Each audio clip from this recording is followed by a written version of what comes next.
Hello and welcome you all to UPSC unscripted. आज से हम स्टार्ट करने जा रहे हैं विजन पीटी 365। और ये जो नई विजन आई है इसमें केवल अक्टूबर तक का ही दिया गया है, अप्रैल 2024 से अक्टूबर 2024 तक का। इसके बाद का जो है वो एक नई बुकलेट कंप्लीट होके आती है, उसमें पढ़ाया जाएगा। हम इकॉनमी स्टार्ट करने वाले हैं आज से।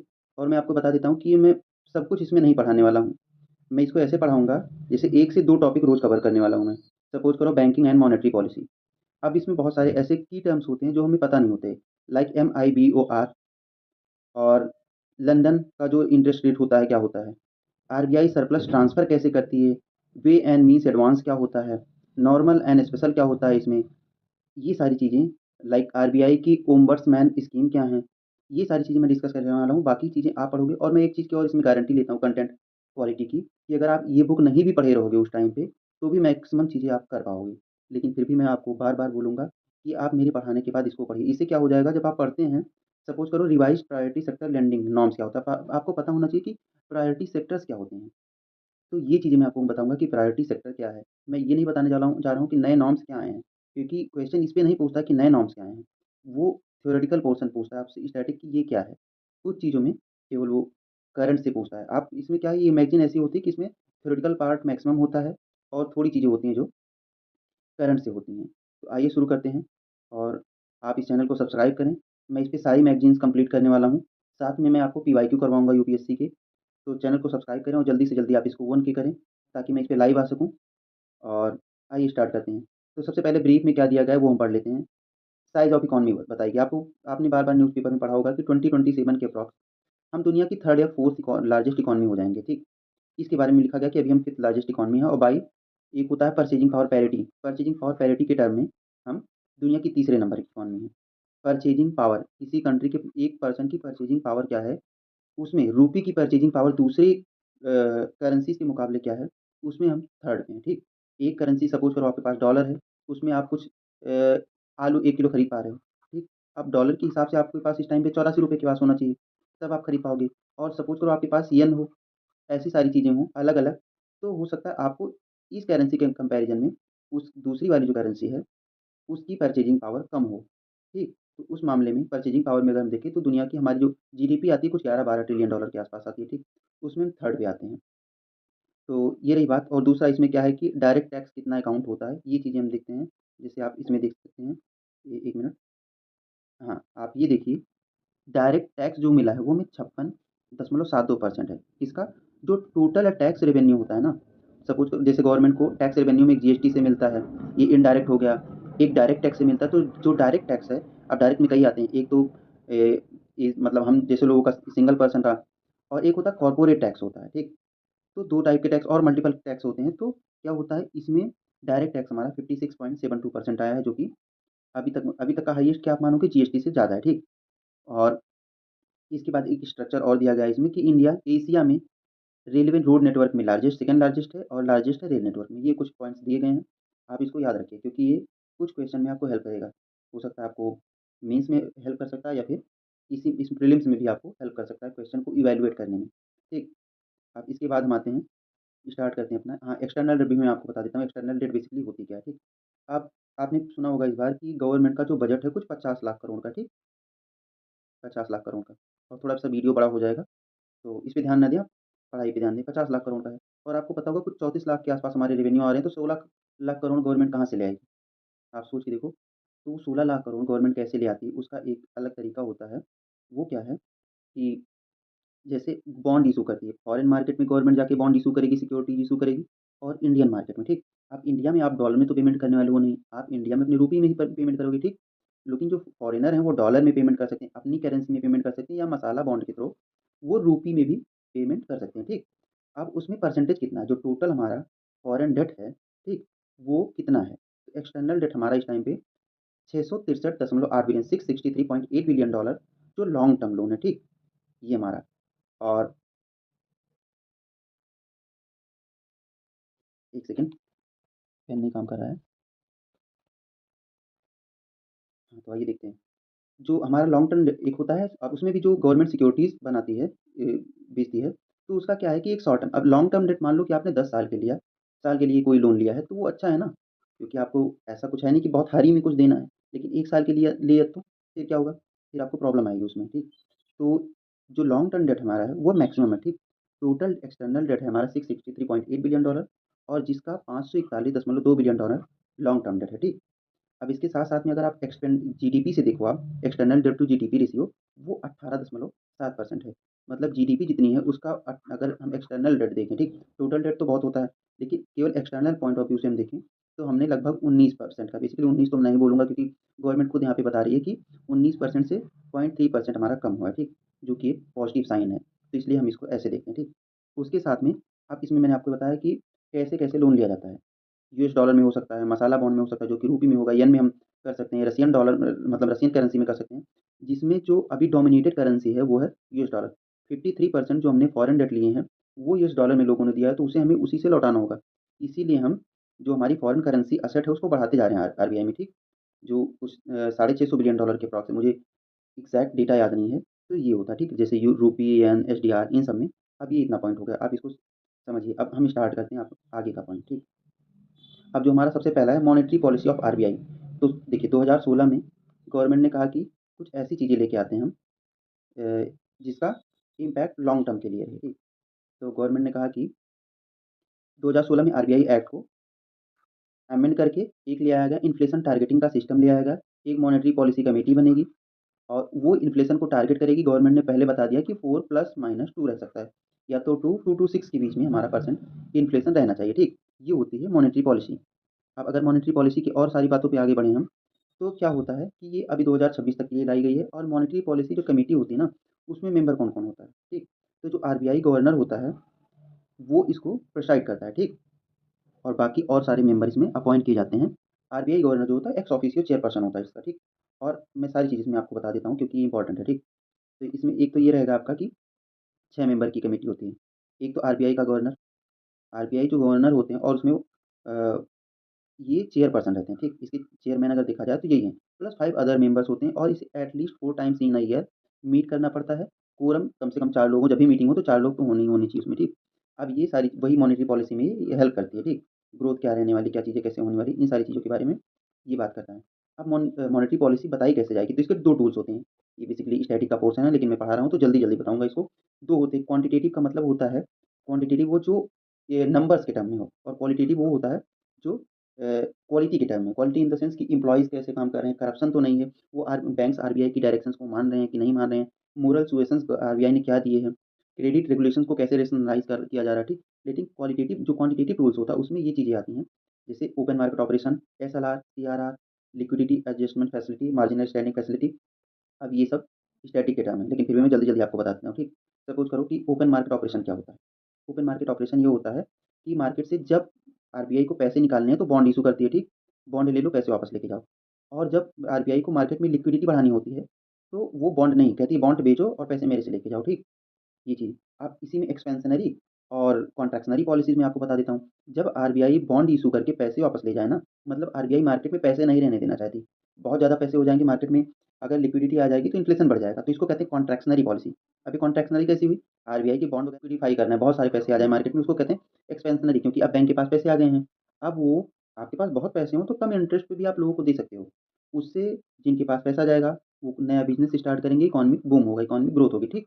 लेकिन जब आरबीआई को लगता है कि अब ये पैसा, सपोज़ करो कि आपके पापा के पास बहुत पैसा है, ठीक? सॉरी टू से, आपके पापा के पास बहुत पैसा है, ठीक? अब उनका एक बच्चा अच्छा है, दूसरा नालायक है, ठीक? अब ये न जो अच्छा बच्चा है, लायक बच्चा है, वो क्या करता है, अपने पापा से पैसे लेता है, नए-नए अच्छे-अच्छे बिज़नेस खोलता है, और जो बिज़नेस चल रहे हैं, जिन्हें लगता है कि ये और अच्छा परफ़ॉर्म करने वाले हैं, उन्हें खरीदता है। दूसरा वाला क्या करता है, दारू का ठेका खरीद रहा है, कहीं कुछ खरीद रहा है, और इसमें ये पता चल रहा है कि आगे ग्रोथ करने वाला है नहीं, ये बाद में डाउनवर्ड ही जाने वाला है, और जो पैसे मैंने लगाए हैं उसमें इंटरेस्ट तो छोड़ो, फ़ायदा तो छोड़ो, ये पैसा ही चला जाने वाला है। तो जब मार्केट में बैंक के पास बहुत पैसा आता है तो कुछ लोन ऐसे जाते हैं, कहना नहीं चाहिए, लेकिन जैसे नीरव मोदी टाइप या विजय माल्या टाइप के कुछ लोन ऐसे जाते हैं ना, जिनका इंटरेस्ट तो छोड़ो, जो मूलधन होता है ना वो भी नहीं वापस आता है, ठीक? तो ये सारी चीज़ें होती हैं। तो बैंक आरबीआई को जब लगता है, इससे क्या होगा कि लोगों के पास पैसे बहुत आ गए। अब पता चला ₹15 किलो कोई सामान था, कोई सब्ज़ी थी। अब आपके पास पैसा है, एक एक कोई भी गया वहाँ पे जो कह रहा नहीं 15 नहीं 14 में दे दो। आप पहुँचे, बोले पूरी बोरी 50 किलो की ला दो ₹20 किलो के हिसाब से। इसे मैं ले जाऊँगा और सिटी एरिया में 25 में बेचूँगा। अब इससे क्या हुआ, दूसरा जो व्यक्ति गया वो बोलेगा 16-17 किसी में भी दे दो। इससे इन्फ्लेशन आता है। मार्केट में जब बहुत पैसा होता है तो एक इकोनॉमिक बूम तो होता है, लेकिन जब इन्फ्लेशन एक लेवल से ऊपर चला जाए तो चीज़ें बढ़ने लगती हैं, ठीक?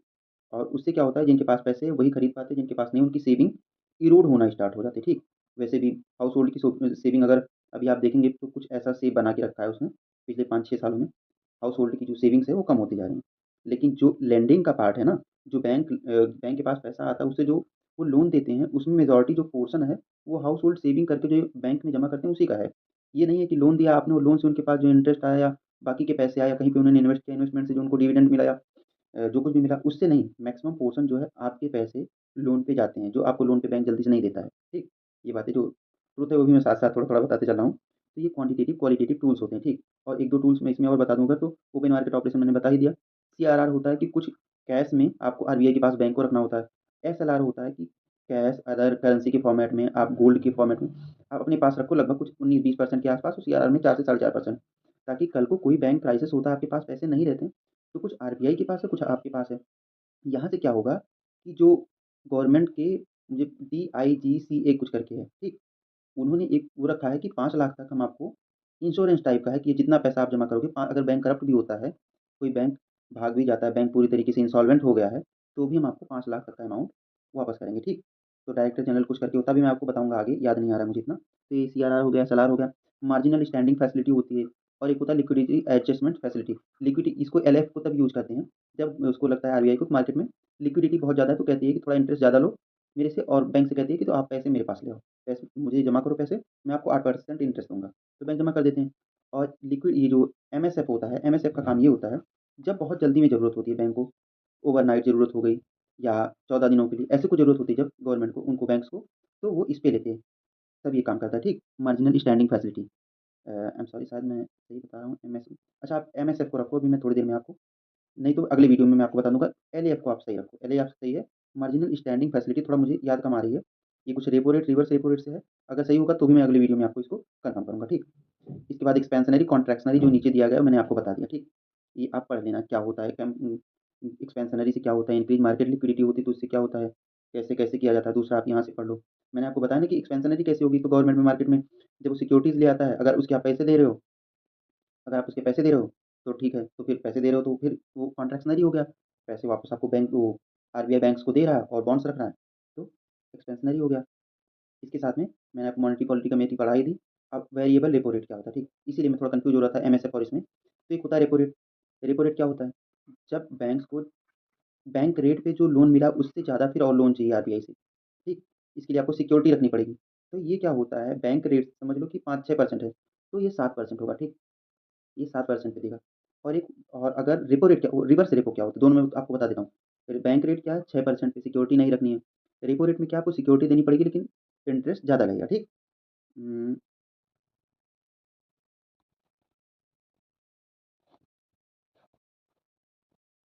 ठीक है? तो जो शॉर्ट टर्म के लिए बैंक को वो दिया जाता है लोन, उसमें सिक्योरिटी रखनी होती है और उसके इंटरेस्ट रेट उसका बैंक रेट से हाई होता है। सपोज़ करो 7%। अब ये मैं आपको ऐसे बताता हूँ, एक आरबीआई हो गया, दूसरा बैंक, ठीक? पहले आरबीआई ने बैंक को दिया एक बैंक रेट पे, ठीक? ये वैसे स्टैटिक का पार्ट है, बताना नहीं था लेकिन बता रहे हैं। दूसरा क्या है रेपो रेट, ठीक? अब रेपो पे जल्द शॉर्ट टर्म के लिए दिया और कोलैटरल आपको रखना होगा सिक्योरिटी, ठीक? और जब बैंक आरबीआई को पैसा दे, आरबीआई को पैसे की ज़रूरत नहीं लेकिन बैंक जब अपना कुछ अमाउंट आरबीआई के पास रखे, वो पैसे रखेगा। Bank rate 6%, repo rate 7%।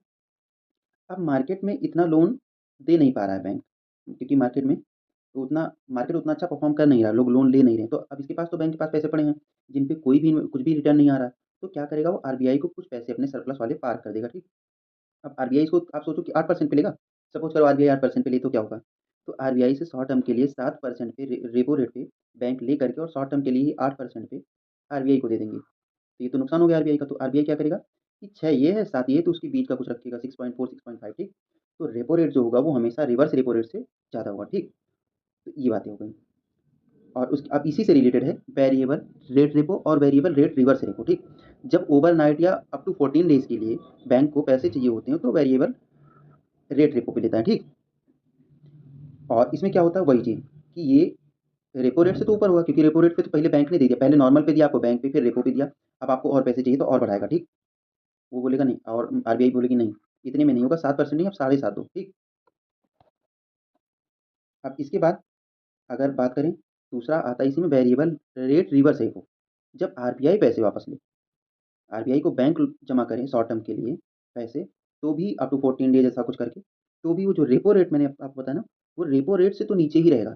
जो रिवर्स रेपो रेट पे आरबीआई अभी दे रही थी, उससे ऊपर रहेगा, मीन्स 6.45 से तो ऊपर रहेगा, लेकिन जो 7% है ना, उससे नीचे रहेगा। नहीं तो फिर वही बैंक सारा काम करेंगे कि पैसे आरबीआई से उठाओ फिर उसी को वापस दे दो। ये 2 चीज़ें, ठीक। मैंने आपको 3-4 चीज़ इसमें समझाई, आप रोक-रोक के वीडियो को एक-एक चीज़ करके समझोगे तो सही है। अगर आप कहो तो मैं केवल यही पढ़ाऊँ तो आपको ज़्यादा आसानी से समझ आएगा कि वेरिएबल रेपो रेट क्या होता है, variable rate reverse repo rate क्या होता है। लेकिन मैं आपको स्टैटिक के कई पोर्शन इसमें कवर करवा रहा हूँ, इसीलिए थोड़ा लेट हो जाता है।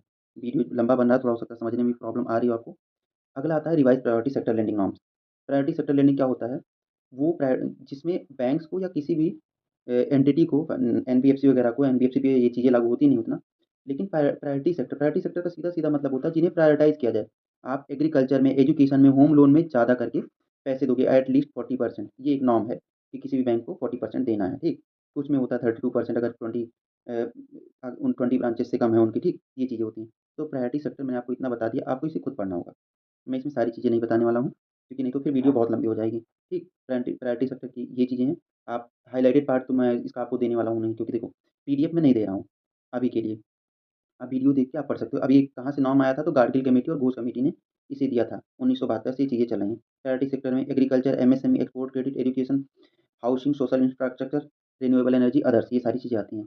अब इसमें देखो मैंने कहा ना 40% का कुछ नॉर्म होता है डोमेस्टिक बैंक्स के लिए, same as less than 20% branches with foreign bank, ठीक। अब रीजनल रूरल बैंक और स्मॉल बैंक्स के लिए क्या है कि इनके लिए ऐसे नॉर्म्स कम होते हैं। ये 755% जो है ये रखना होता है इन्हें। लेकिन क्या होता है इसमें दे दिया गया है, बाकी इनके रूल्स क्या है ना कि ये उसी के लिए अगर आप रीजनल रूरल बैंक जो है वो किसको देगा आप बताओ?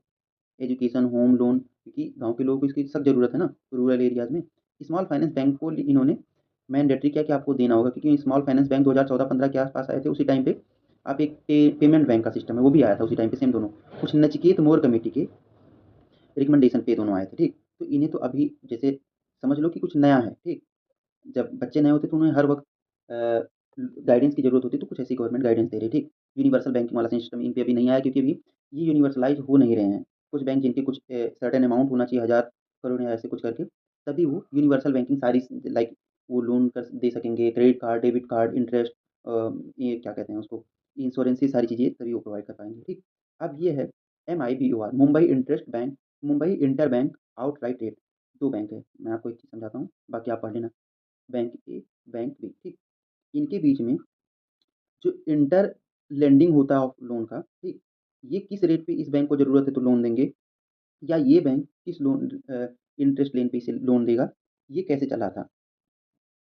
अभी तक ये लंदन बेस्ड चला था। लंदन के उस पे जो आता था रेशियो में, बेसिकली इसमें आपको बताया गया होगा एलआईबीओआर के थ्रू जो आता था, like London inter bank offered rate, जो लंदन का इंटर बैंक ऑफर करते थे रेट, वही इंडिया में भी चला था। लेकिन अब गवर्नमेंट को और आरबीआई को लगा कि हमें इससे, यानी वो लंदन का पाउंड है, तो पाउंड सिस्टम से हम पहले अलग हो गए थे, लेकिन पाउंड डोमिनेटेड जो ये एलआईबीओआर है उससे हट के हम एमआईबीओआर पे करें, और इसमें हम खुद एक बेंचमार्क बनाए, आरबीआई बनाए या गवर्नमेंट बनाए। बेसिकली बैंक को कौन रूल करता है? आरबीआई करता है, ठीक। तो आरबीआई बनाए कि किस रेट, इंटरेस्ट रेट पे इंटर बैंक ट्रांजैक्शन हो सकता है, और ये कौन पब्लिश करेगा? आप ये देख लो, एक बनाई गई कंपनी कुछ 2021 के आस-पास शायद ये बनाई गई थी। अभी मैं आपको देख के बताता हूँ। इतना तो मुझे याद नहीं है। हाँ, 2013 में कंपनी एक्ट के तहत इसको 2014 में इसको फॉर्म किया गया था, सॉरी। और ये किसके द्वारा रेगुलेट होती है? हर कोई जो कुछ भी है वो रेगुलेट किससे होगा? अगर आप बैंकिंग सिस्टम में हैं तो आरबीआई करेगा। अगर आप इंश्योरेंस सेक्टर में हैं तो आपको आईआरडीए करेगा, ठीक? शायद 1999 या 2000 में इसको स्टैट्यूटरी स्टेटस दिया गया था, ठीक? इंश्योरेंस से अगर आप स्टॉक मार्केट में हैं तो आपको सेबी करेगा, जो 1989 के आस-पास आया था, सॉरी सेबी है, और 1992 में इसको स्टैट्यूटरी स्टेटस दिया गया, ठीक? मैं आपको सारी चीज़ें एक-एक करके बताते चला हूँ। बार-बार आपको इधर-उधर घूमने, इसीलिए मैं कह रहा हूँ कि आप इसको अगर ना भी पढ़े रहोगे, आपको पढ़ना है 100%, लेकिन इफ एंड बट लगा के मैं चल रहा हूँ, तो आपको और चीज़ें पढ़ने की ज़रूरत नहीं पड़ेंगी, ठीक? लेकिन आप ये वीडियो देख के पढ़ोगे तो बहुत ईज़िली आप हैंडल कर पाओगे सारी चीज़ों को। इसके बाद हाँ, आरबीआई का सरप्लस कैसे ट्रांसफ़र होता है? ये कभी भी क्वेश्चन आ सकता है, और शायद आया भी है, तो ये या किसी-किसी मॉक टेस्ट में पूछते हैं। तो आरबीआई का सरप्लस जो है आरबीआई एक्ट के थ्रू ही उसमें बताया गया है कि आरबीआई को, गवर्नमेंट को, क्योंकि गवर्नमेंट जब पैसे आरबीआई के पास नहीं होते ना, तो गवर्नमेंट ही तो चीज़ें लगाती है, गवर्नमेंट के पास पैसे हैं, और आरबीआई भी तो गवर्नमेंट का ही है। तो आपको गवर्नमेंट को सरप्लस ट्रांसफ़र करना होगा, और ये बहुत ह्यूज अमाउंट है। मुझे याद है, 3-4 साल पहले मैंने पढ़ा था, तो कुछ इसका 72,000 करोड़, अभी मैं कहूँ तो शायद इसमें कुछ डेटा दिया होगा, ये शायद लास्ट ईयर ये कुछ 46,86,416 करोड़ था। इतना ज़्यादा सरप्लस, आप सोच सकते हो आरबीआई कितना अच्छा जैसे आरबीआई कर रहा है, इसरो कर रहा है, हम चाहते हैं कि डीआरडीओ भी उसी स्पीड से काम करे। बेसिकली पिछले कुछ सालों में डीआरडीओ भी अच्छा परफ़ॉर्म कर रहा है, अच्छी तरीके से काम कर रहा है। तो उसके लिए हमें उनका धन्यवाद भी करना चाहिए, जो हमारे देश को इतनी आगे ले जा रहे हैं, ठीक? तो ये सारी चीज़ें अब आरबीआई के रूल्स में लिखा है। अब क्या होता है, आरबीआई ट्रांसफ़र कैसे करेगी? सपोज़ करो 3 लाख करोड़ आरबीआई ने कमाया, ठीक? अब आरबीआई के खुद के भी तो कुछ खर्चे होंगे, एक्सपेंडिचर जो होगा, और खर्चे के साथ-साथ मान लो आरबीआई अब बैंक ने एक कोलेटरल सिक्योरिटी रखी थी, जो उस टाइम पे ₹200 की थी, 2 लाख रख लो आप, सॉरी 2 लाख रख लो आप, तो 2 लाख की थी, ठीक? लेकिन आज के टाइम पे उसकी वैल्यू डेप्रिसिएट कर गई है, कुछ 1.5 लाख का बचा है। अब सिक्योरिटी जब आप लेते हो ना, जब बैंक लोन देता है ना, उसी टाइम पे जो सिक्योरिटी आप रखते हो उसका एक मूल्य तय हो जाता है, ठीक? उसकी वैल्यू क्या होगी, ठीक? ये नहीं है कि बाद में बैंक बोले नहीं, नहीं इसकी तो रेट कम हो गया, वैल्यू कम हो गई, हमें इतना वापस करो, नहीं। तो जो डेप्रिसिएशन है उसको कौन भरेगा? क्योंकि आपको बहुत पहले उसने दे दिया था, बैंक ने। तो उसको भरने के लिए आरबीआई के पास कुछ तो पैसे होने चाहिए, तो 2 अकाउंट क्रिएट करता है वो। वो दोनों अकाउंट कौन-कौन से हैं, ये नीचे आप पढ़ लो। एक होता है एक्सपेंडिचर और दूसरा रिस्क से रिलेटेड कंटीजेंसी फंड बनाया जाता है। आप इसके अंदर की चीज़ें पढ़ लेना। आरबीआई को इनकम कहाँ से आता है, तो जो बॉन्ड निकालता है आरबीआई, जो बैंक को लोन देता है उसपे भी आरबीआई के पास जो पैसे हैं उससे बैंक को लोन दिया, जो गवर्नमेंट की सिक्योरिटीज़ बॉन्ड वगैरह वो मार्केट में ले आता है, यही सारी चीज़ों से आती हैं, आप सारा इसको पढ़ लेना, ठीक? इसके आगे फिर हम चलते हैं, आरबीआई एक्ट देख लो आप, और सरप्लस ट्रांसफ़र कैसे स्टार्ट हुआ, तो 2013 में एक कमेटी है, मैलगम कमेटी, ठीक? मैलगम कमेटी ने बताया कि क्या-क्या तरीका होता है, कैसे-कैसे ट्रांसफ़र होगा। रियलाइज़ इक्विटी क्या होती है, तो ये सारी चीज़ें कुछ एक फ़ॉर्मूला बनाया उन्होंने। अब फ़ॉर्मूला पढ़ने की हमें ज़रूरत नहीं है, एक बार आप देख लेना, अगर कहीं आ जाए, वैसे तो आएगा नहीं, आ गया तो आप कर देना, ठीक? अब फ़ॉर्मूले में नहीं फँसेंगे। अब वे एंड मीन्स एडवांस क्या होता है, ठीक? इसकी एग्ज़ैक्ट ईयर नहीं याद है, वे एंड मीन्स कुछ याद नहीं मुझे, 1996 ऐसे कुछ करके आया था। नीचे होगा तो मैं आपको दिखा दूँगा। ये क्या होता है कि एक गवर्नमेंट ने, जैसे आप बहुत पैसे खर्च करने लगते हो, तो फिर कहते हो कि नहीं, एक रूल बनाता हूँ, मैं आज ₹100 ही खर्चा करूँगा, ठीक? तो गवर्नमेंट ने एक रूल बनाया, ठीक? Way and means advance rule, तो क्या होता है, आरबीआई डब्ल्यूएमए के थ्रू स्टेट और सेंटर दोनों को पैसे देती है, ठीक? कि आप ले जाओ, अपनी ज़रूरतों को पूरा करो। अब इसका क्या होता है, जब आप सपोज़ करो कि आप अपने घर में मम्मी-पापा से ₹10 माँगा, ₹100 माँगा आज के खर्चे के लिए, दे दिया। दूसरे दिन आपने कहा 150, तो मम्मी-पापा ने बोला चलो ठीक है। तीसरे दिन आपने 200 बोला, अब उनको समझ आने लगा है। अब वो पूछताछ करेंगे आपसे 200 क्यों? फिर आप 400-500 तक तो आपसे पूछताछ करेंगे। जब उससे ऊपर आप जाओगे ना, फिर वो देने से मना करेंगे, या कुछ ऐसी बातें आपसे करेंगे कि जो आप एक्सेप्ट नहीं करोगे। बेसिकली बातें क्या, कि आप मुझे शाम को आके इसका हिसाब दो, और आप हिसाब दे नहीं पाओगे, क्योंकि खर्चे आप कहाँ कर रहे हो आपको खुद पता है, और पापा इसको एक्सेप्ट करने वाले हैं नहीं। तो ऐसा ही कुछ होता है डब्ल्यूएमए, ठीक? तो इसमें गवर्नमेंट और आरबीआई ने डिसाइड किया कि अब कैसे पैसे देने हैं। तो 2 होता है इसमें, एक स्पेशल होता है और एक होता है नॉर्मल, ठीक? और जब इन सब के बाद होता है ओवरड्राफ्ट, ठीक? तीसरे नंबर पे होता है ओवरड्राफ्टिंग, जो आप अपनी सिक्योरिटी से ज़्यादा लेके जा रहे हो।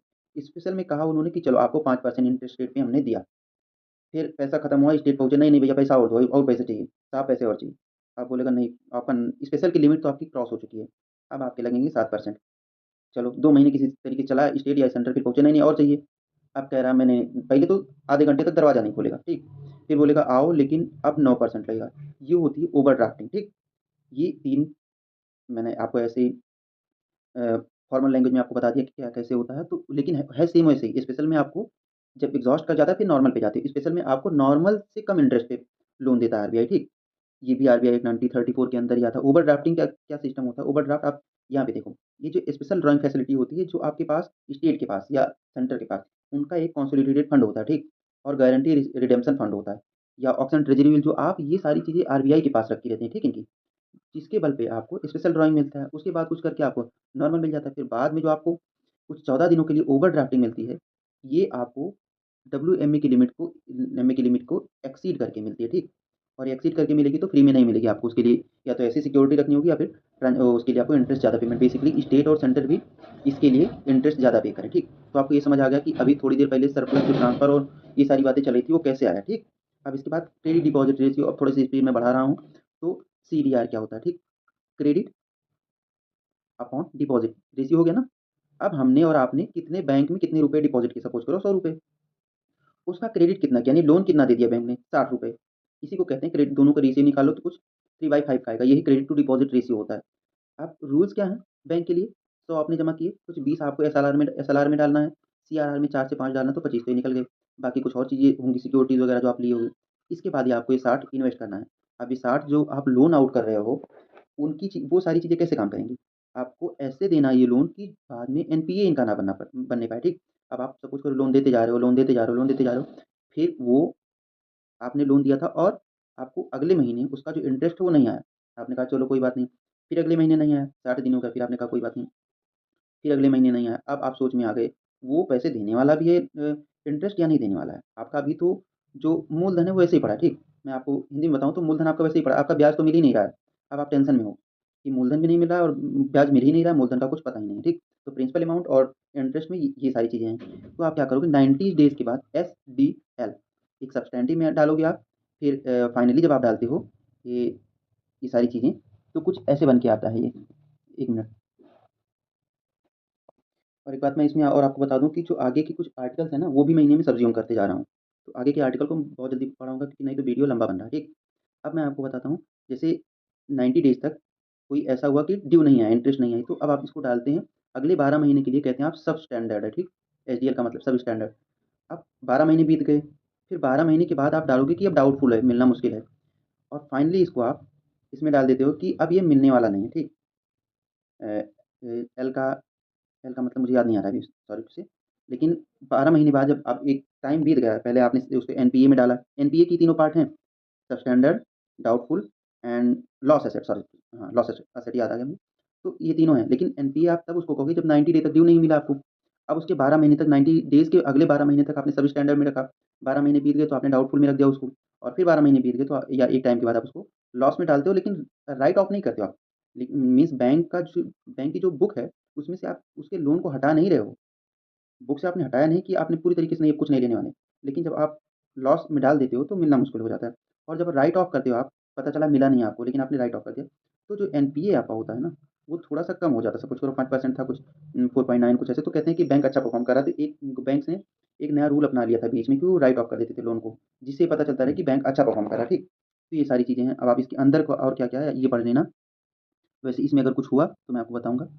बाकी इम्पैक्ट क्या होता है सीडीआर का, तो नेट इंटरेस्ट मार्जिन पे इम्पैक्ट आता है, वही लिक्विडिटी रिस्क, अगर अनेबल हैं पेमेंट लेने में एनपीए बढ़ जाएगा, क्रेडिट रिस्क, बोरोवर जो है डिफ़ॉल्ट कर गए तो भी प्रॉब्लम, तो ये सारी। इसके साथ में आपका आर्टिकल अगला आर्टिकल है फाइनेंशियल इंक्लूजन क्या होता है? सभी के पास बैंक अकाउंट हो या पोस्टल कुछ सिस्टम हो या इंश्योरेंस हो, आप कुल मिला के बैंकिंग या इंश्योरेंस सेक्टर से कहीं से भी जुड़े हों, जहाँ से आपको गवर्नमेंट हेल्प कर सके, ठीक? अगर करना चाहती है तो। तो आपका फाइनेंशियल इंक्लूजन है और ये इंडेक्स आरबीआई ने शायद 2021 में या 23 में स्टार्ट किया था, ठीक? नहीं 23 में नहीं, ये पहले स्टार्ट किया था 21 के आस-पास शायद। तो ये डेट आप याद देख लिया करो, ठीक? डेट तुम बेसिकली मैं इसको हाइलाइट करके एक-एक करके तो आपको पढ़ा नहीं रहा हूँ कि इसमें क्या लिखा है। मैं बस टॉपिक देख रहा हूँ क्या है, उसके बाद जो भी नॉलेज इसमें दी गई है अलग से निकाल के मैं आपको सिंपल वे में समझा दे रहा हूँ, ठीक? यही सारा काम है। अब ये फाइनेंशियल इंक्लूजन ये हो गया। अब इसके साथ-साथ एक स्कीम आई थी आरबीआई की, साल 2 साल पहले 2021 में, कि ओम्बड्समैन स्कीम आई थी, ओम्बड्समैन स्कीम। इसमें क्या होता है कि एक अथॉरिटी बनाई जाएगी, जिसमें जो कस्टमर के प्रॉब्लम्स हैं ना, बहुत जल्दी-जल्दी उनको सॉल्व किया जाएगा। तो ये आरबीआई ने बनाया था, ओम्बड्समैन स्कीम, सिंपल सी है, सॉरी बोलने में दिक्कत हो जाती है इसको, ये ऐसा वर्ड है। तो इसमें ये सारी चीज़ें थी, ठीक?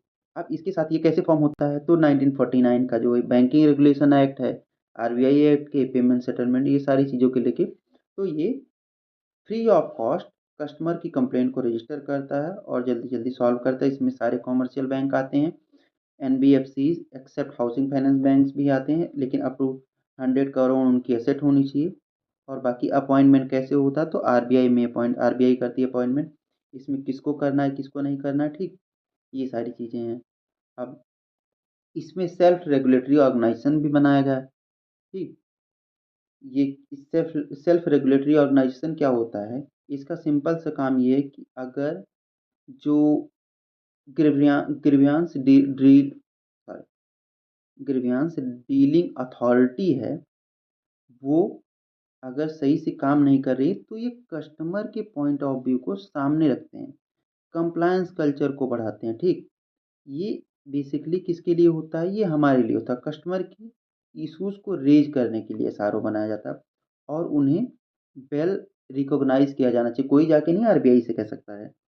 तो इस ओमनिबस फ्रेमवर्क के अंदर में एसआरओ को एसआरओ को रेगुलेट किया जाएगा, रिकॉग्नाइज़ किया जाएगा। बाकी और डिटेल्स अगर आप चाहते हैं, आपका बहुत मन है इसके अंदर की चीज़ें पढ़ने को, तो आप पढ़ लीजिए। यूनिवर्सल बैंक जो सारी चीज़ें आपको प्रोवाइड कराए, बैंकिंग सिस्टम, इंश्योरेंस भी प्रोवाइड करा दे, क्रेडिट कार्ड, डेबिट कार्ड, बाकी जो भी और अलाउड चीज़ें हैं, ये सारे बैंकिंग सिस्टम की सारी चीज़ें आपको प्रोवाइड कराए और हर जगह रहे। उसको यूनिवर्सल बैंक कहते हैं, ठीक। अब एक इशू चल रहा था और आगे आएगा भी शायद, जो स्मॉल फाइनेंशियल बैंक्स है ना, वो शायद यही है। हाँ, एसबीएफ, ऐसे भी स्मॉल फाइनेंशियल बैंक्स जो हैं वो कहते हैं कि हमें यूनिवर्सलाइज करो, यूनिवर्सल बैंक बनाओ। तो उसके लिए आरबीआई ने एक टारगेट सेट किया उनके लिए कि आपको क्या क्या करना है, क्राइटेरिया क्या है बनने का। तो उस क्राइटेरिया में अगर हम जाएं तो क्राइटेरिया क्या क्या बताया गया है, एक सेकेंड। क्राइटेरिया नीचे आपको बताया गया कि 1000 करोड़ आपकी वर्थ होनी चाहिए पिछले 5 सालों में ना। आपका जो ट्रैक रिकॉर्ड होना चाहिए बहुत अच्छा होना चाहिए। बाकी और ऐसे तो ये इन दो के बेसिस पे तो नहीं करने वाला। उन बैंक्स को चेक करेगा कौन सी उसके थ्रो बने हैं, कौन इसका ऑनर है, ये सारी चीज़ें देखता है आरबीआई, ठीक। लेकिन किसी भी स्मॉल फाइनेंशियल बैंक को अगर यूनिवर्सल बैंक बनना है तो, और स्मॉल फाइनेंशियल बैंक और ये पेमेंट बैंक शायद थोड़ी देर पहले भी मैंने बताया, इन दोनों का जो सिस्टम आया था ये 2014 के आसपास आया था, नचिकेत मूर कमेटी की रिकमेंडेशन पे। ये क्या कर सकते हैं ना, ये चेक वगैरह नहीं दे सकते, ठीक। स्मॉल फाइनेंशियल बैंक्स जो होते हैं ये लोन तो देते हैं, ठीक। लोन देते हैं, चेक का इतना चेक शायद एनबीएफसी नहीं दे सकती है, ठीक। लेकिन ये यूनिवर्सल सारी चीज़ें जो एक बैंक करता है वो सारी चीज़ें ये नहीं कर सकते हैं। लाइक ये एक ही चीज़ पे डिपेंड हो सकते हैं। आपको बैंकिंग के थोड़े से काम मिल सकते हैं, आप डिपॉजिट करवा सकते हो, लेकिन डिपॉजिट में भी कई टाइप के होते हैं। डिमांड डिपॉजिट हो गया, ठीक, एफडी, आरडी।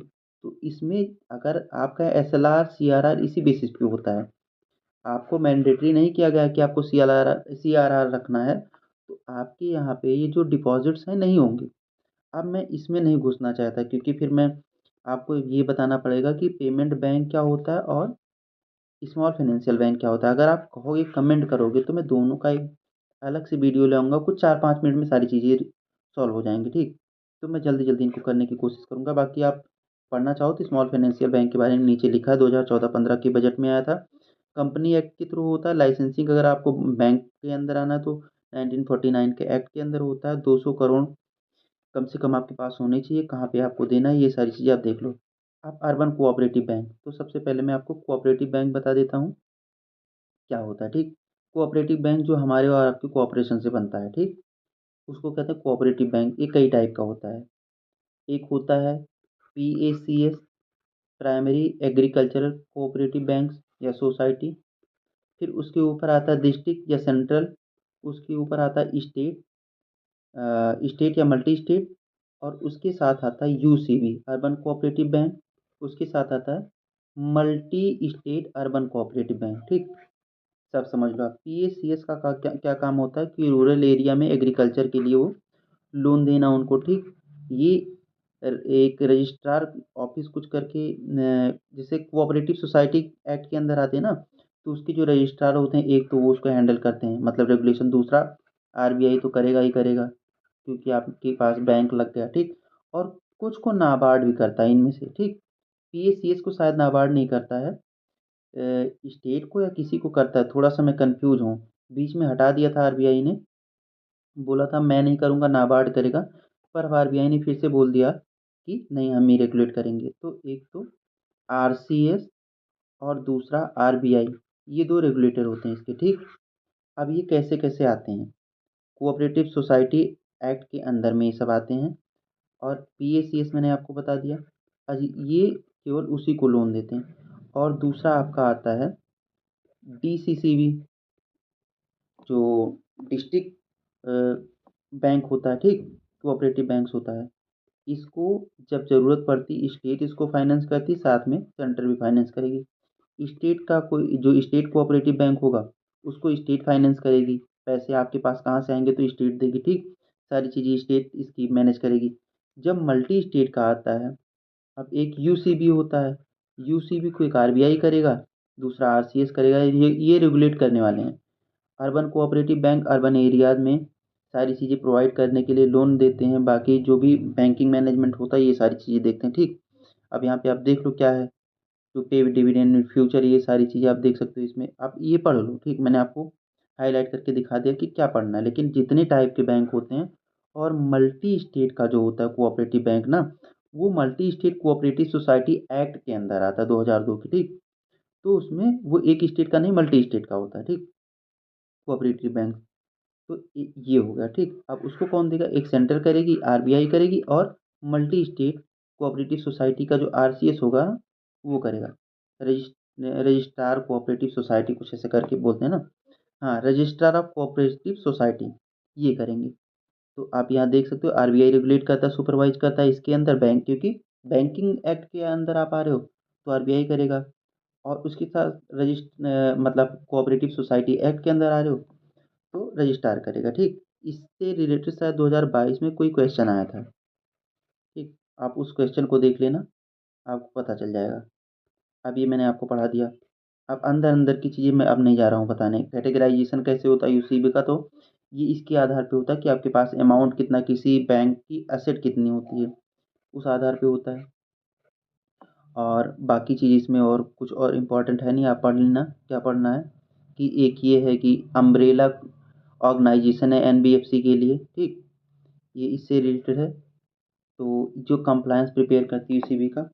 इसके बाद आते हैं प्रॉम्प्ट करेक्टिव एक्शन किसके लिए लाया गया, अर्बन कोऑपरेटिव बैंक।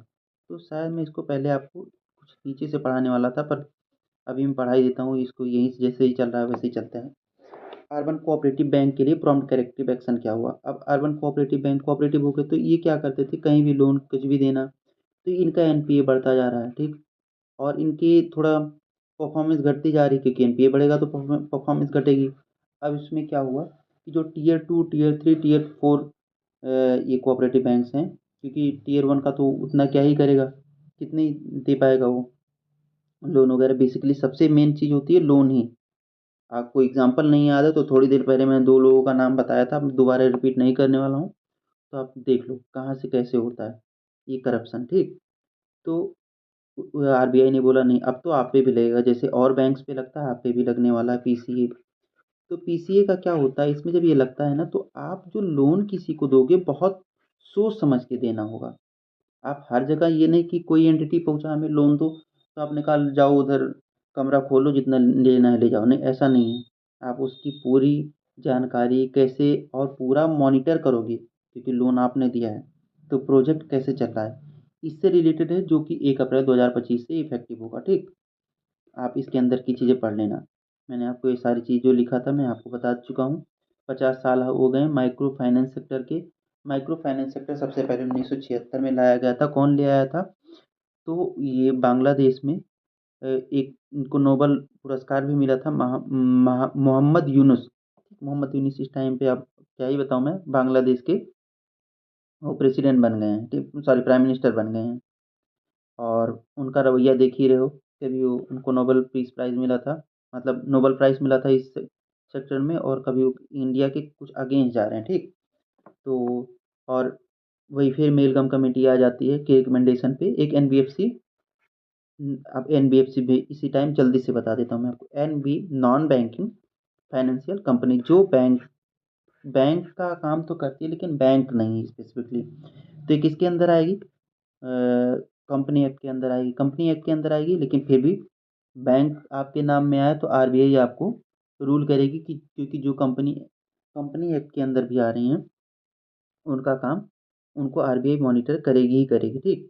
तो माइक्रो फाइनेंस जो आया ना, माइक्रो फाइनेंस के लिए, माइक्रो फाइनेंस का मतलब क्या होता है, ये जो होते हैं लाइक पेमेंट बैंक होगा, पेमेंट बैंक शायद लोन नहीं देता है, अभी मैं कंफ्यूज हूँ दोनों में।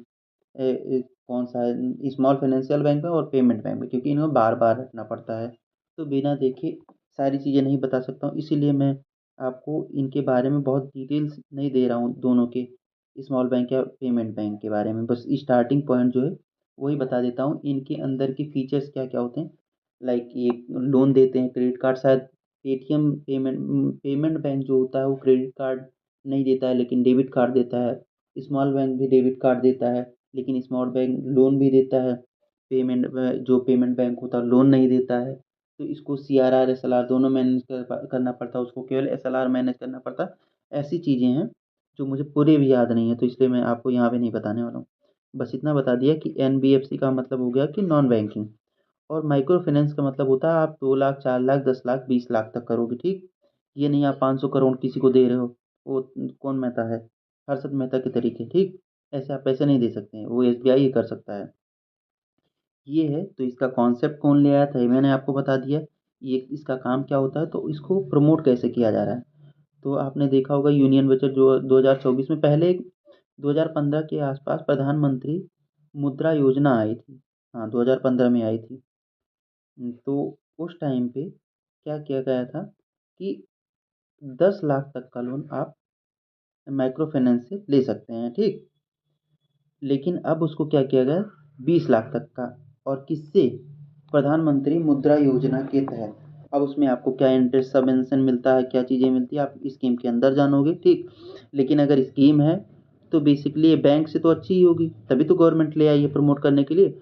और सेल्फ, फिर वही इशारा आ रहा है, हर एक जगह पे सेल्फ रेगुलेटरी ऑर्गेनाइजेशन बनाया जाएगा, जो हर वक्त वहाँ की अथॉरिटी को रियलाइज करता रहेगा कि आपको कैसे कस्टमर के साथ कंप्लायंस करना है, कैसे उनकी चीज़ों को देखना है, कैसे उनके इश्यूज़ को रिजॉल्व करना है, ठीक।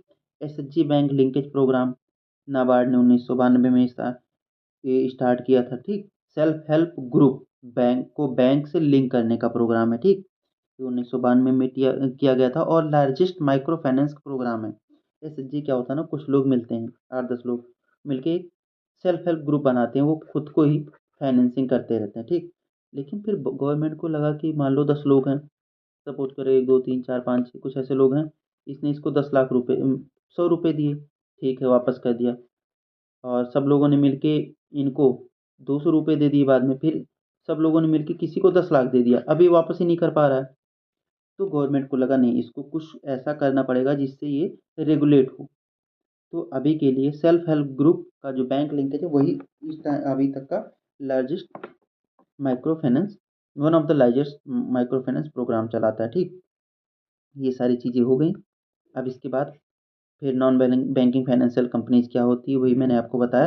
अच्छा, नॉन बैंकिंग फाइनेंशियल कंपनी कई टाइप की होती हैं, ठीक। अब अगर आप हाउसिंग सेक्टर में बना रहे हो तो नेशनल हाउसिंग बैंक आपको रेगुलेट करेगा। आप स्टॉक मार्केट में गए तो सेबी करेगी। आप इंश्योरेंस मार्केट में गए तो आईआरडीए करेगा। आप चिट फंड में गए तो स्टेट करेगा, स्टेट गवर्नमेंट। निधि फंड में गए तो एमसीए करेगी, मिनिस्ट्री ऑफ कॉर्पोरेट अफेयर। तो ये सारी चीज़ें होती हैं इसमें, ठीक। और अब हाँ, एनबीएफसी क्या नहीं कर सकती है, तो एनबीएफसी डिमांड डिपॉजिट नहीं दे सकती, ठीक। और पेमेंट सेटलमेंट सिस्टम के अंदर नहीं आती, चेक नहीं इशू कर सकती। ये सारी चीज़ें क्यों हैं, क्योंकि ये बैंकिंग रेगुलेशन एक्ट के अंदर तो आ नहीं रही।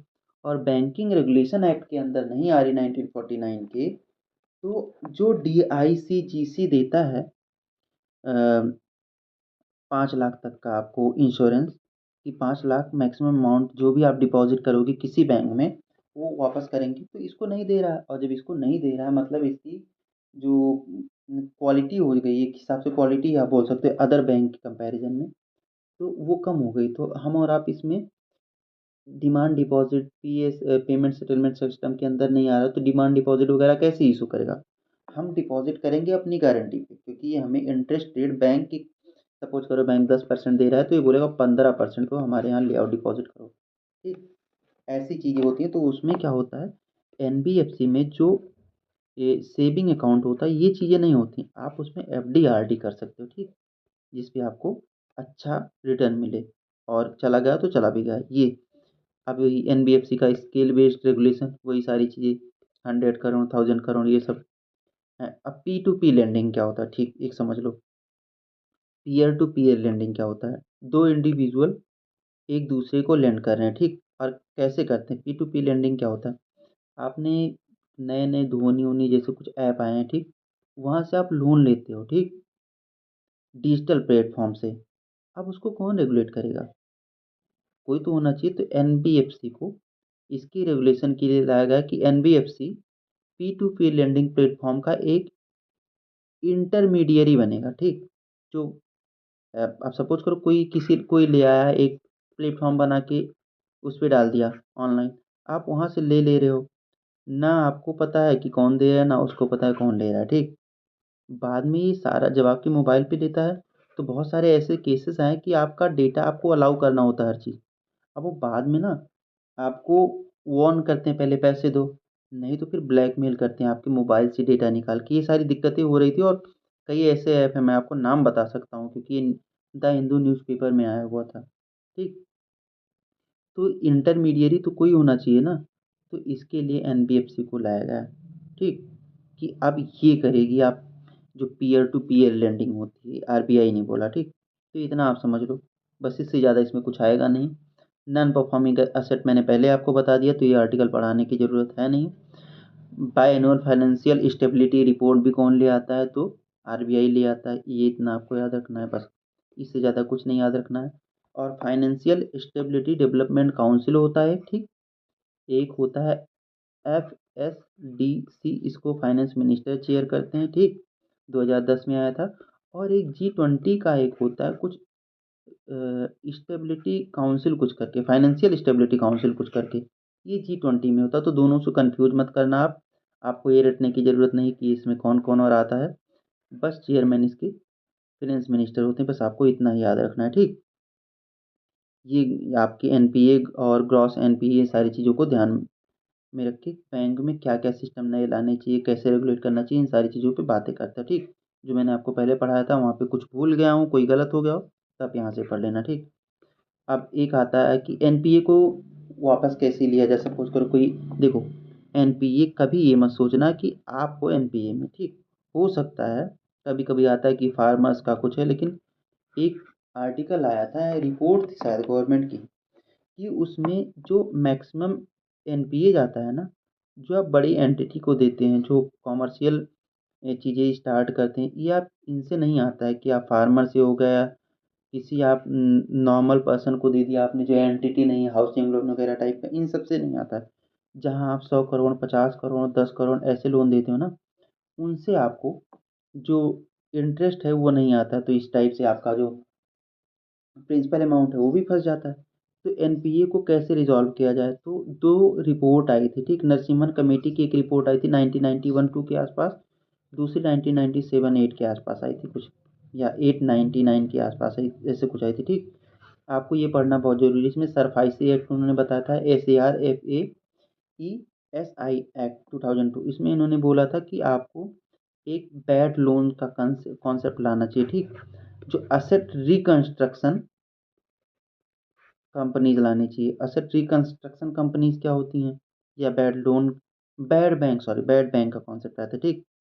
तो ये सब क्या होती हैं, ये होती हैं कि बैंक के पास सपोज करो 10 लाख एनपीए पड़ा है, 10 लाख रुपए उसके वापस नहीं आ रहे हैं, तो ये उनके पास गए, उन्होंने बोला, बातचीत हुई दोनों की आपस में कि नहीं, कुछ हमें भी चाहिए, एआरसी या बैड बैंक जो भी आप मानना चाहो, ठीक। वैसे एआरसी नाम आता है, बैड बैंक ये वर्ड अच्छा नहीं होता, ठीक। तो असेट रिकंस्ट्रक्शन कंपनी उनका नाम रख दिया गया। और उसी के साथ साथ में IBC insolvency and bankruptcy code भी 2016 में आया था, मल्टीपल टाइम्स को अमेंड किया गया, क्योंकि अभी तक ये समझ नहीं पा रहे हैं क्या करना चाहिए इसमें। आगे मैं इसको भी पढ़ा दूंगा, लेकिन सबसे पहले आप ये समझ लो, ठीक। तो उसके बाद मैं इंसॉल्वेंसी बैंकरप्सी बताऊंगा।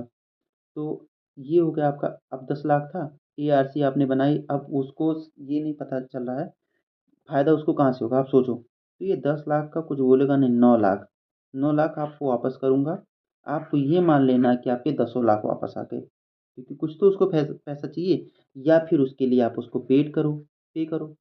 तो क्या करेगा वो, आप अपने जो बुक है उसमें से एनपीए को राइट ऑफ कर दो, हटा दो, ठीक।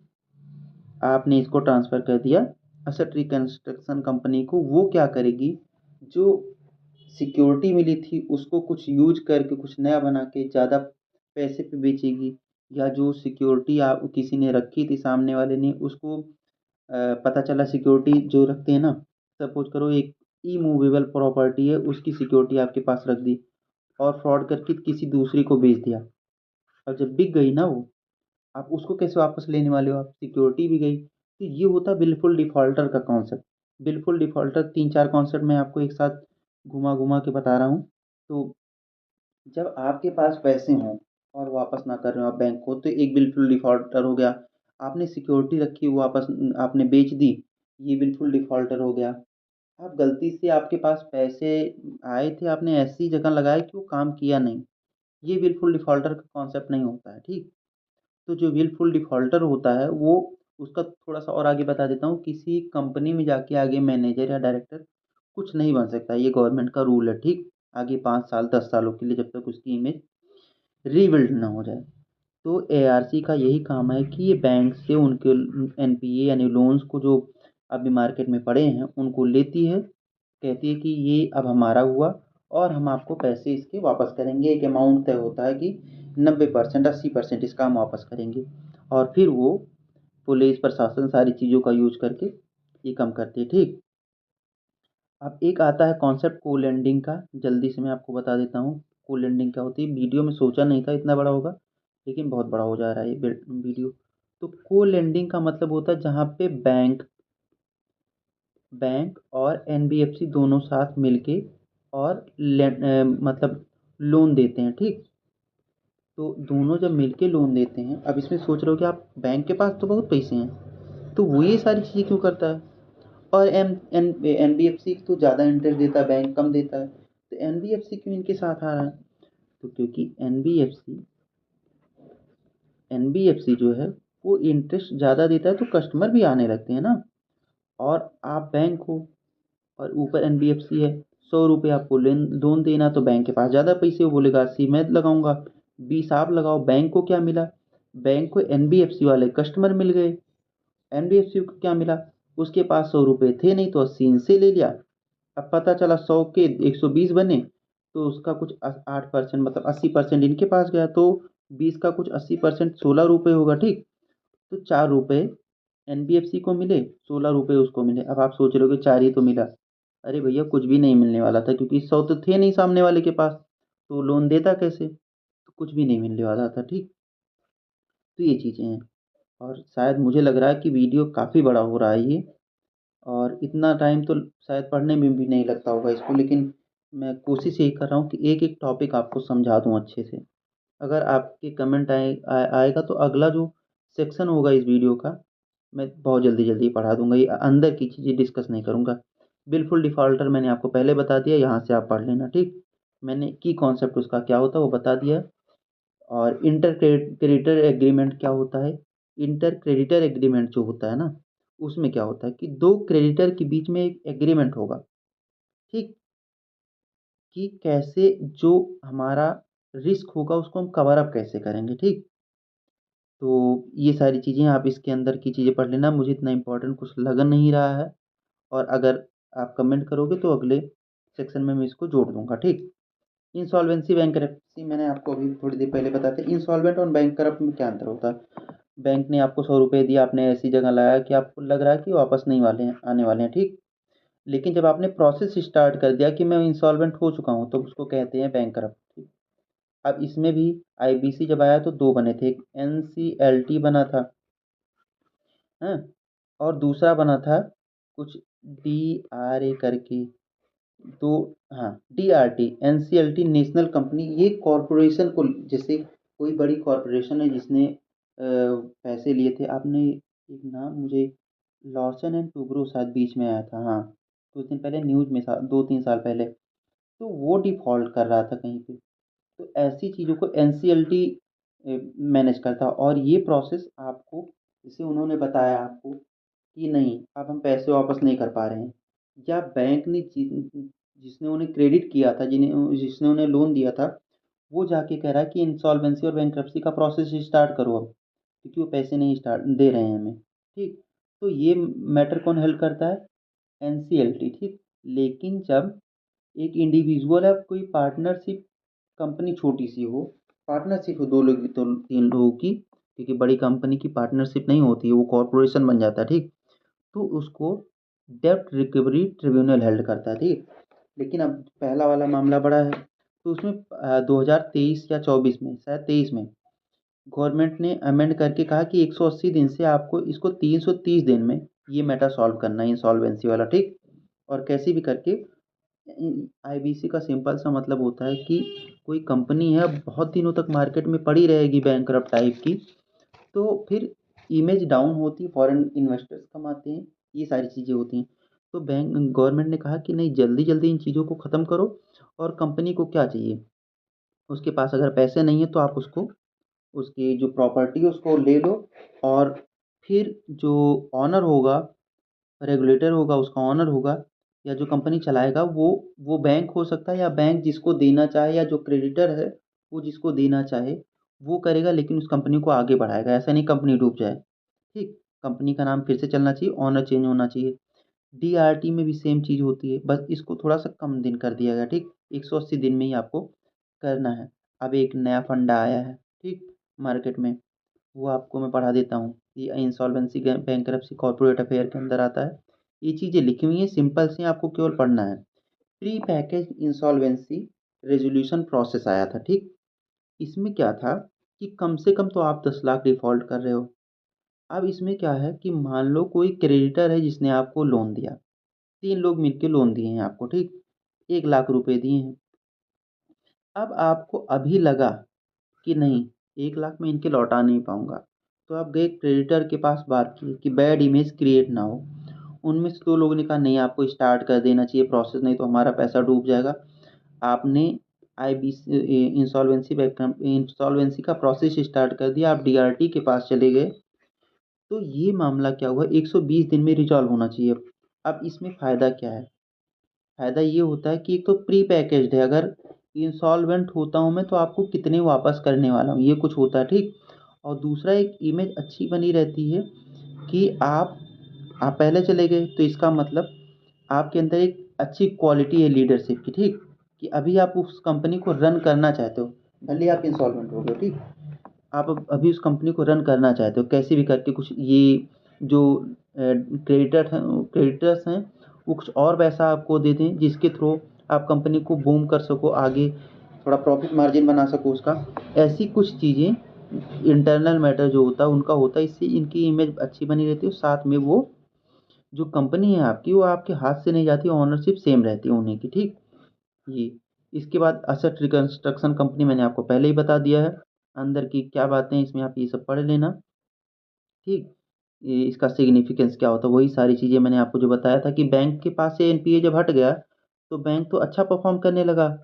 लिस्ट में तो ये क्या आ गया कि एनपीए खत्म बैंक का, बैंक अच्छा परफॉर्म कर रहा, तो बैंक बाकी की चीज़ों पे ज़्यादा ध्यान देने लगता है कि कहाँ लोन देना है, कहाँ क्या करना है, इन सारी चीज़ों पे बैंक ज़्यादा ध्यान देने लगता है। अब मुझे लग रहा है कि ये वीडियो हो रही है बड़ी, तो मैं पहले ही सेक्शन पे, मैं 2 सेक्शन आज पढ़ाने वाला था, लेकिन मैं पहले ही सेक्शन पे इसको एंड कर रहा हूँ। ये हाउस होल्ड सेविंग रेट मैंने आपको स्टार्टिंग में ही बता दिया था कि पिछले कुछ टाइम से ये डिक्रीज़ हो रहा है, लेकिन अभी भी जो बैंक लोन देते हैं उनका एक मेजर सोर्स यही है। ठीक, और कैसे हाउस होल्ड सेविंग रेट बढ़ती हैं, जब आपका इनकम लेवल अच्छा हो या बैंक अच्छा इंटरेस्ट दे रहे हो, हाई इन्फ्लेशन हो लेकिन एक लेवल तक का इन्फ्लेशन हो, परचेजिंग पावर आपकी अच्छी हो, तो तभी हो सकता है। हाई इन्फ्लेशन बहुत ज़्यादा हो गया जो डिस्करेज करेगा सेविंग को, तो भी नहीं हो सकता है। इकोनॉमिक स्टेबिलिटी होनी चाहिए, सोशल सेफ्टी नेट्स होने चाहिए। तो आज इतने ही चलने देते हैं, आगे मैं 2 सेक्शन कल से पढ़ाऊँगा। ठीक, इसमें जल्दी जल्दी कंप्लीट करने की कोशिश करूँगा। लेकिन तब तक के लिए धन्यवाद, और आप वीडियो को देखते रहिए और सब्सक्राइब करिए चैनल को। कोई गलती हुई है तो माफ़ करिएगा। Thank you.